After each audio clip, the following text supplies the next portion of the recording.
bor. Uyalmanglar.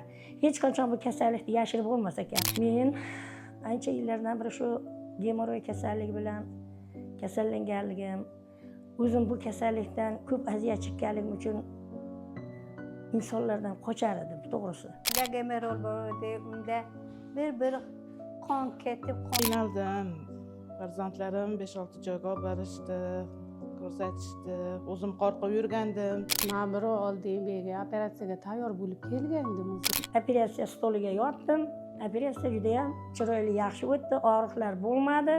Operatsiya stolisa ham bo'ladi dedilar, Navarhoya. Ular yaxshiliklarni ishlab keluvdi bega.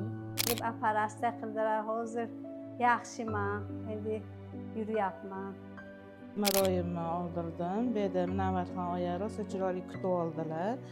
Og'riqsizlantirib, juda yengilgina operatsiya qildilar, og'riqsiz. Hozir 4 kun bo'lmasa rosa yaxshiman. Kecha operatsiyadan chiqdim. Juda ham chiroyli, juda ham yaxshi, yengil o'tdi. Hozir o'zimni juda ham yaxshi his qilyapman. Davoladilar, ancha natijamiz yaxshi bo'ldi. Ikkinchisiga keldim davolangan o'zim. Ancha yaxshi. Bu yer sharoitlari rosa yaxshi. Xodimlari yaxshi ekan, sharoitlari hammasi yaxshi, muomalalari ozoda. Bu yerdagi hamshiralardan, hattoki farroshlar ham biram shirin so'z gapirishadiki, ularni o'zi so'zlari ham bizni davolab qo'yapti. Men o'zi bir yil qiynalib yurgandim. Nazarim nimaga bunaqa kasallikni. Lekin rivojlanib ketib, yomon holatga tushdi. Qolganlar ham yomon bo'lmasdan oldinroq kelinglar, davolanib, shifo topib keting. Kelib xotirjam ko'rsatib, oya maslahat berar ekanlar.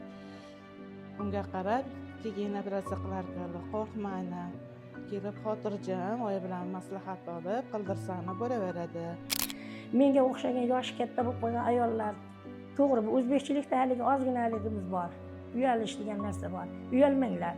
Hech qachon bu kasallikni yashirib bo'lmas ekan. Og'ir oqibatlarga olib kelish mumkin ekan.